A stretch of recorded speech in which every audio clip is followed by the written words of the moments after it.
부부가 빈번하게 다툼과 갈등이 발생하여 불화를 겪게 될 때 관계 개선을 위해 가장 먼저 해야 할 일은 무엇일까요? 자칫 현재 당면한 문제에 대한 책임이 누구에게 있느냐를 따지는 것이라는 생각을 하게 되는데 그것은 잘못된 해석입니다. 가장 먼저 해야 할 것은 과거 부부 사이에 발생했던 사건들을 하나씩 먼저 꼼꼼하게 다시 살펴보는 것입니다.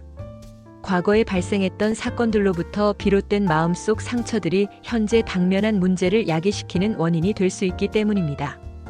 그런데 여기에서 깨닫게 되는 놀라운 점이 있는데 본인은 잘 기억도 못하는 사건 내용을 상대 배우자는 가슴에 깊은 상처로 온전히 간직하고 있다는 것입니다.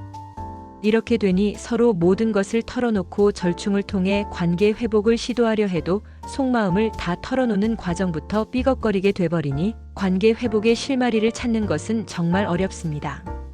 두 번째로 해야 할 것은 자신이 관계 개선을 위해 노력하고 있는 것을 상대 배우자로부터 온전히 긍정적 평가를 받아야만 한다는 것입니다. 자신은 관계 개선을 위해 노력을 하고 있지만 그 행동들이 실제 상대 배우자가 느끼기에는 전혀 무의미한 행동일 수 있기 때문입니다. 즉 상대 배우자는 그런 노력이나 행동들을 딱히 원하지도 않는데 그것도 모르고 쓸데없는 노력을 쏟는 경우가 될 수도 있다는 것입니다. 이것을 비합리적 신념에 따른 행동의 오류라고 합니다.